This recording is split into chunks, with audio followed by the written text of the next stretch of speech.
கண்ணம்மா.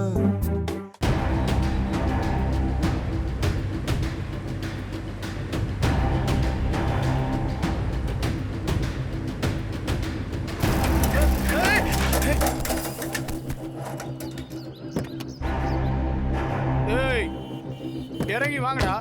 நாங்கடா வண்டி ஓட்டுறீங்க? நாங்கடா கார்ல ஏறிட்டாக்க உங்க இஷ்டத்துக்கு வண்டி ஓட்டுவீங்களா? ரோடு என்ன உங்க அப்பா வீட்டு சொத்தா? நான் உங்க இஷ்டத்துக்கு வண்டி ஓட்டுறேன். என் கண்ணுக்குட்டி எப்படி அடிபட்டு கிடக்குது பாடுறா. பாடுறா என் கண்ணுக்குட்டிய. எங்க உங்க கண்ணுக்குட்டியை காணோம்? ஏய் நான் நக்கலா? உனக்கு எவ்வளவு அதப்பு இருந்தா என் கண்ணுக்குட்டியை வச்சு கீழே தள்ளிருப்பேன். பாடுறா என் கண்ணுக்குட்டி அழுகுறாடா. என் செல்லம் அழுகுறாடா. பாடுறா. இந்த பாருங்க, நீங்க தான் திடீர்னு குறுக்க வந்தீங்க. நான் ஹாரன் அடிச்சு ப்ராப்பரா தான் வந்தேன். எங்க உங்களுக்கு கேட்கலன்னா நான் என்ன பண்றது? ஓ நீங்க ராக்கெட் வேகத்துல வருவீங்க, ஹாரன் அடிச்சா நாங்க நின்னுடுமா? என் கண்ணுக்குட்டி மெதுவா தாண்டா வருவா. நீங்க தான் நின்னு பார்த்து வரணும். புரியுதா? சரி, உங்க கண்ணுக்குட்டியை கூட்டி கிளம்புங்க, நாங்க கிளம்புறோம். ஏய் நான் கிளம்புறியா? என்ன பார்த்தா உங்க ரெண்டு பேருக்கு எப்படி தெரியுது? நீங்க பாட்டி கிளம்பி போயிட்டீங்கன்னா என் கண்ணுக்குட்டியை வைத்தியம் பார்க்கறதுக்கு யார் காசு தருவா? துட்டு துட்டு துட்டை குத்துட்டு கிளம்பு. ஏய் இருடா. சீக்கிரமா எத்தனை வா.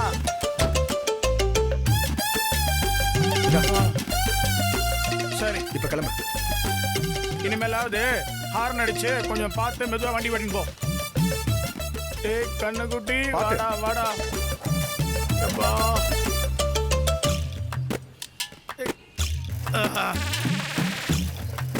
ஆளை பாரு. சரி வாடா.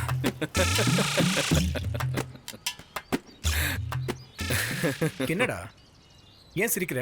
நான் தான் அப்பவே சொன்னேன்ல, நீ தான் நம்பல. டேய் வந்து உட்கார்றா, டைம் ஆகுது. சரி வா.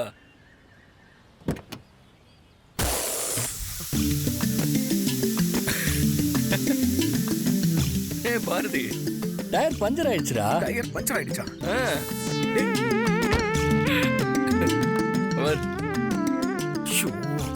ச்சே. ஐயா சாமி போதுண்டா. இனிமே உன் கார்ல நீயே கூப்பிட்டாலும் நான் வர மாட்டேன். அப்புறம் ஓராசு எனக்கு ஒட்டிக்கும். நான் கிளம்புறேன். Okay auto. டேய் டேய் ஆட்டோ. நில்றா. அண்ணா ஆட்டோ வரமா? ஏற்பா.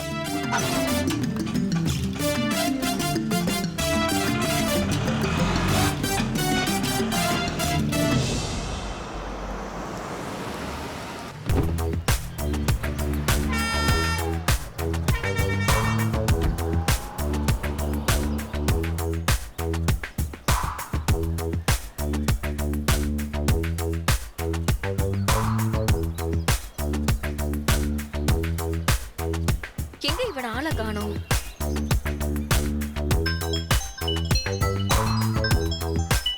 என்ன வேணும்பா? என்னடா என்ன வெண்பான்னு கேக்குற? என்னாச்சு? ஏன் இன்னும் வரல நீ?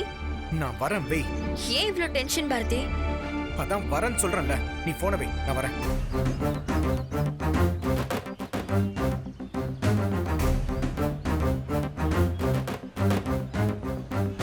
Auto auto.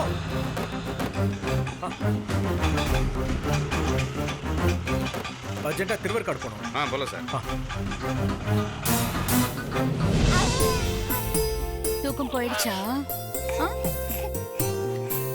என்ன கண்ணம்மா, குழந்தை கூட விளையாடிட்டு இருக்கீங்களா? தூங்கலையா இவ இன்னும்? இவ்ளோ நேரம் தூங்கிட்டு தான் இருந்தா, இப்பதான் எந்திரிச்சா. அச்சு, நான் வரேன்னு தெரிஞ்சு துளசி அத்தை வந்தா கொஞ்சம் வாங்கன்னு முழிச்சுட்டா போல இருக்கு.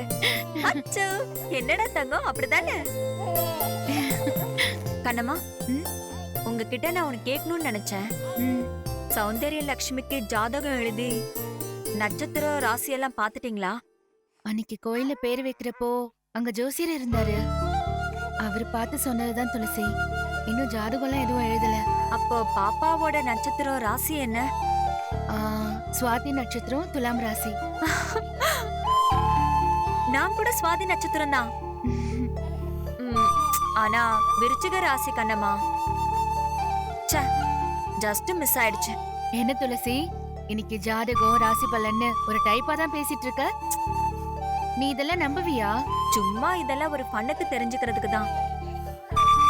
அதுவும் இல்லாம வரும்போது ஷேர் ஆட்டோல ஒரு அம்மா என் பக்கத்துல உட்கார்ந்திருந்தாங்க. அவங்க சத்தமா ராசி பலன் படிச்சுட்டு வந்தாங்க. அது இன்னுமே என் காதுல கேட்டுக்கிட்டே இருக்கு. அந்த எஃபெக்ட் தானா இது?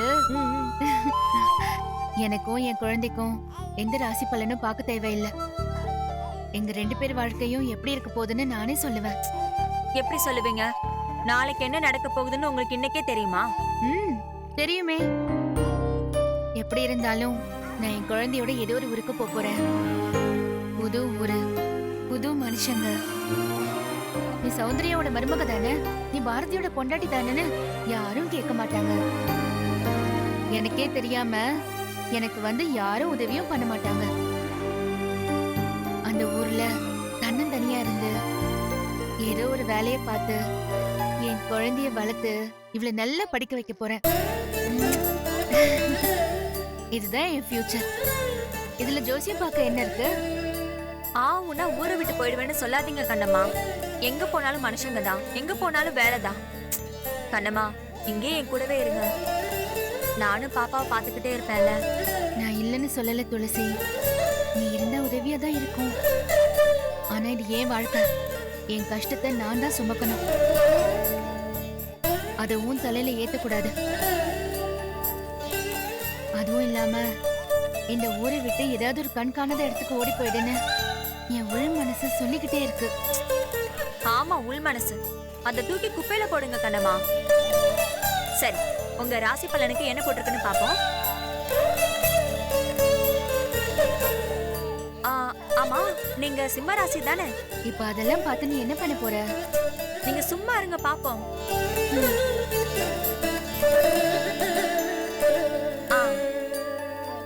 சிம்ம ராசி நேயர்களே, உங்கள் வாழ்வில் இது கஷ்டமான காலம்தான்.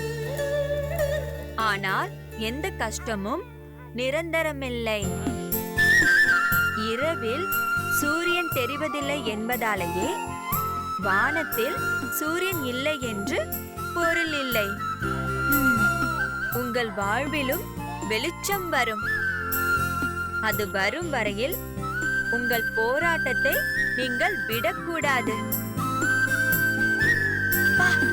பாத்தீங்களா கண்ணம்மா, இந்த ஜோசியர் கவிஞர் மாதிரி வேற லெவல் எழுதியிருக்காருல்ல. சரி, இருங்க அடுத்து படிப்போம். நீங்கள் அன்பை தவிர வேற யாருக்கும் அடிமை இல்லை. ஆனால் உங்கள் சுயமரியாதைக்கு ஆபத்து வரும்போது அன்பை கூட தூக்கி போட நீங்கள் தயங்க மாட்டீர்கள். அது என்னமோ உண்மைதான் கண்ணம்மா. இது என்னமோ உங்களுக்காகவே எழுதின மாதிரி இருக்கு. உங்கள் வாழ்வை நாசமாக்க எதிரிகள் எப்போதும் முயற்சி செய்து கொண்டே இருப்பார்கள். ஆனால் அந்த முயற்சியில் அவர்கள் தோற்று போவார்கள் என்பதால் நீங்கள் கவலைப்பட தேவையில்லை. மேலும் நீங்கள் செய்யாத தவறுக்கு உங்கள் மேல் சுமத்தப்பட்டிருக்கும் பழி வாழ்நாள் எல்லாம் நீடிக்கும் என்று நீங்கள் வருந்த வேண்டிய அவசியமில்லை. காலம் வரும்போது அந்த பழி இருந்த இடம் தெரியாமல் விலகிவிடும். இன்று உங்களை தூற்றுவோர் அன்று உங்களை போற்றுவார்கள். உங்க ராசிக்கு அடிச்சு தூக்குதே. நீ வேற துளசி, இதெல்லாம் படிச்சு மனசுல ஏத்திக்க கூடாது. நம்ம பாட்டுக்கு நம்ம வேலையை பார்த்துட்டு இருக்கணும். இது தெரிஞ்சுக்கிட்டு என்ன ஆக போகுது சொல்லு? என்னவோ ஒன்னு ஆயிட்டு போது, விடுங்களேன். உங்க ராசிக்கு போட்டிருக்கிறத நான் நம்புறேன். மொத்தத்துல உங்களுக்கு வரப்போற காலம் நல்லா இருக்கும். உங்களோட எதிரிகள் எல்லாம் காலியாடுவாங்கன்னு போட்டிருக்கு. ஆமா, அப்படி யாரு கண்ணம்மா உங்களுக்கு எதிரி இருக்கா?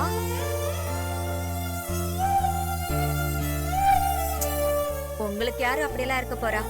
நான் வேற அத போய் கேட்டுட்டு இருக்கேன். என்னடா? ஷோ கண்ணம்மா, எனக்கு ஒரு முக்கியமான வேலை இருக்கு. நான் போயிட்டு உடனே வந்துடுறேன். சரி செல்லக்குட்டி, பாய்.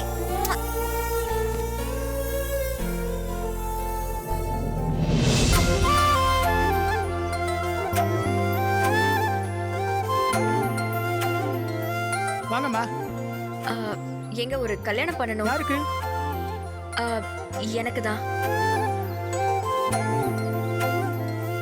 உங்களுக்கா? வேற யாரையும் காணுமே. மாப்பிள்ளை இப்ப வந்துருவாரு. ஓ, நீங்க 2 பேர் தானா? வேற சொந்தக்காரங்கள்லாம் வரலையா? இல்ல, நாங்க 2 பேரும் தான். கல்யாணத்துக்கு என்னெல்லாம் வாங்கணும் சாமி? ஒரு மஞ்சள் கயிறு வாங்கிக்கோங்க. கழுத்துல தாலி கட்டாதான் கல்யாணம். அதெல்லாம் தெரியுங்க. தாலி மாலை இதெல்லாம் தவிர வேற ஏதாவது வேணுமான்னு கேக்குறேன். அதான் சொன்னேனே யாரும் இல்லைன்னு. நீங்க 2 பேர் மட்டும் தானே? இது மட்டும் போதும். போய் வாங்கிட்டு வாங்க. ம், சரிங்க. மறக்காம தட்சணா 5000 ரூபா கொடுத்துருங்க. ம், சரிங்க.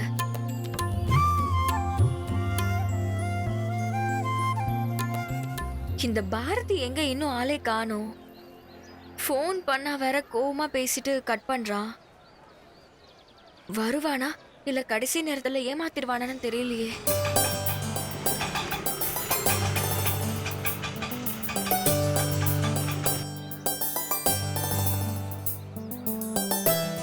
தேங்க்ஸ்.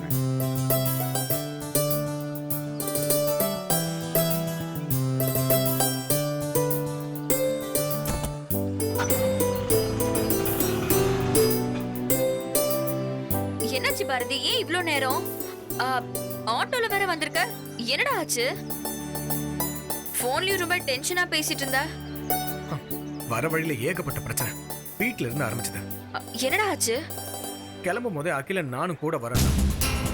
இதுல பூனை குறுக்குல வந்துச்சு, காக்கா கத்துச்சுன்னு அப்படி இப்படின்னு என்னென்னமோ சகுன தரைகள்லாம் வந்ததால கொஞ்ச நேரம் உட்காந்துட்டு போன்னு சொன்னான். அதெல்லாம் நான் நம்பாம கார் எடுத்துட்டு கிளம்பி வந்தா வர வழியில ஒரு ஆளு குடிச்சிட்டு வந்து கார் மேல சைக்கிளை விட்டான். அவன் கூட ஒரே சண்டை. அப்புறம் காரை ஸ்டார்ட் பண்ணலான்னு போனா கார் டயர் பஞ்சர் ஆயிடுச்சு. ஒரே டென்ஷன் ஆயிடுச்சு வேணுமா. என்னடா வரிசையா இவ்வளவு பிரச்சனையான ஒரே தலைவலி. அப்பதான் நீ கால் பண்ண. அதான் காரை அங்கேயே விட்டுட்டு அப்படியே ஆட்டோ பிடிச்சு வந்தேன். சரி, உனக்கு எதுவும் பிரச்சனை இல்லல்ல? இல்ல இல்ல, I'm all right, I'm okay. ஆமா, அகில் உன் கூட வந்தான்னு சொன்ன, எங்க? அவன் கார் டயர் பஞ்சர் ஆன இடத்துலயே ஆட்டோ பிடிச்சிட்டு கிளம்பிட்டான்.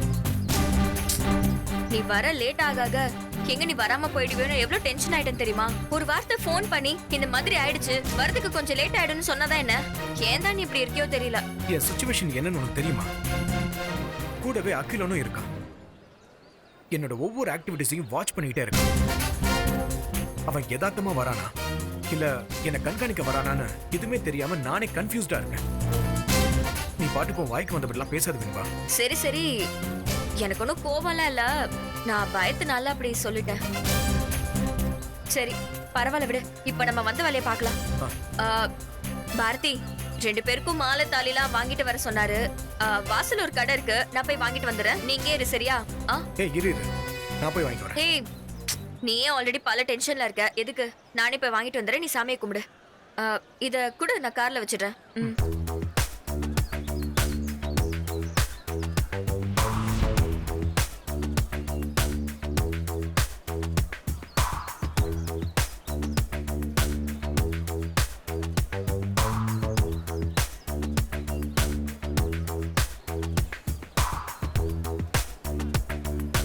சாமி, மாலை தாலி.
மனசுல இப்போ என்ன ஓடுதுன்னுலாம் எனக்கு தெரியல.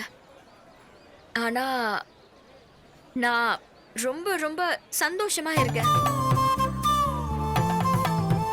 நீயும் நம்ம ஃப்ரெண்ட்ஸும் அடிக்கடி என்கிட்ட ஏன் இன்னும் கல்யாணம் பண்ணிக்காம இருக்க, கல்யாணம் பண்ணிக்கோன்னு சொல்லும் போதெல்லாம் ஒருவேளை ஃபியூச்சர்ல நமக்கு கல்யாணம்னு ஒண்ணு நடந்தா பாரதி மாதிரி ஒருத்தன் தான் ஹஸ்பண்டா எனக்கு வரணும்னு நினைப்பேன். கடைசியில நீ என் கழுத்துல தாலி கட்டுவேன்னு நான் நினைச்சு கூட பார்க்கல பாரதி. இந்த நாள் என் வாழ்க்கையிலேயே ரொம்ப ரொம்ப முக்கியமான நாள், ரொம்ப ஸ்பெஷலான நாள்.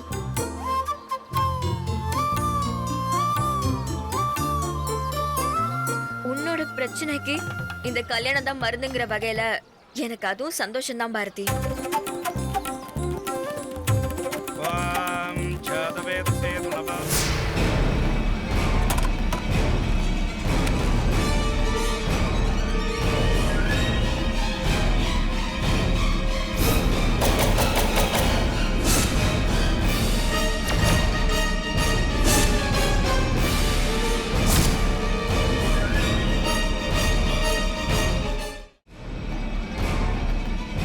வெண்பா, ஆ?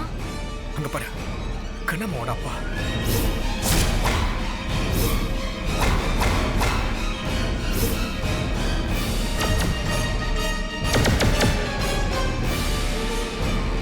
இவர் எப்படி இங்க வந்தாரு? வெண்பா, அவர் பார்த்துட்டாருன்னா அவ்வளவுதான். வா, போய் மறைச்சுக்கலாம். ஏய், என்ன பாரதி சொல்ற? ஒரு நிமிஷம் இங்க இரு.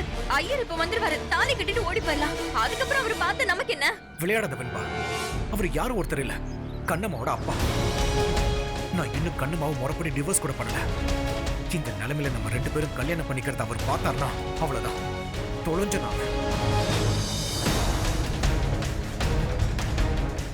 வா வெண்பா, அவர் போட்டும்.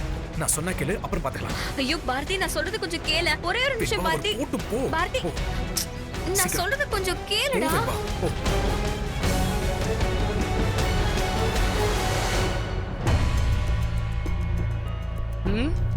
எங்க ஆளை காணோம்?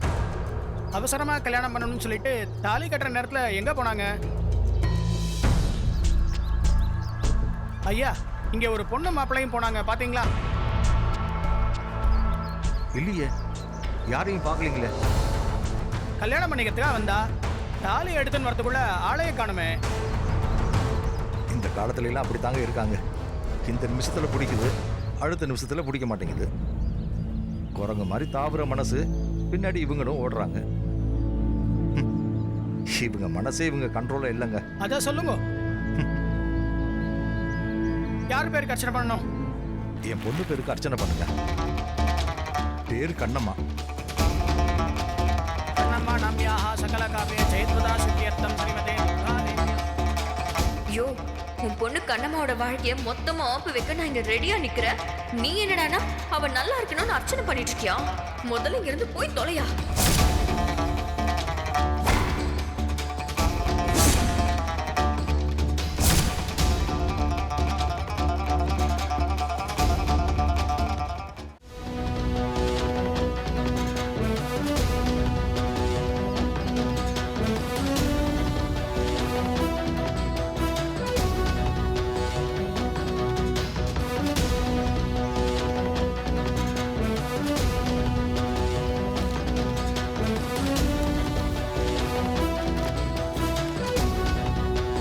என்னடா இவன் கோயிலுக்கு வந்து தட்சணை தட்டுல போடுற காசுக்கு சில்லறை கேட்கறானேன்னு தப்பா நினைச்சுக்காதீங்க. 100 ரூபா தட்சணை போடலாம்னு நினைச்சேன். என்கிட்ட சில்லறை இல்லைங்க. ஏன் டைம் சில்லற இல்லையா? நீங்க ஒண்ணு பண்ணுங்க, போய் கோயில் பிரகாரத்தை சுத்திட்டு வாங்க. நான் அதுக்குள்ள சில்லற மாத்தி வைக்கிறேன். சரி, இந்தாங்க. நான் போய் கோயிலை சுத்திட்டு வாங்க. வாங்குறேன். பாரதி, நீ சீக்கிரம் வா. போய் டக்குன்னு தாலி கட்டிடலாம். சும்மா இரு வெண்பா, அவர் பேசுனதை கேட்டல, அவர் திரும்ப இங்க வருவாரு. எந்த நிமிஷம் நம்ம மாட்டிக்கலாம்.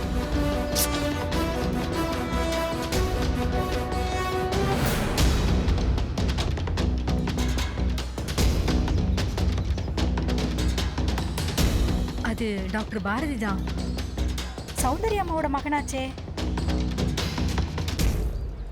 ஆமா, அவரே தான்.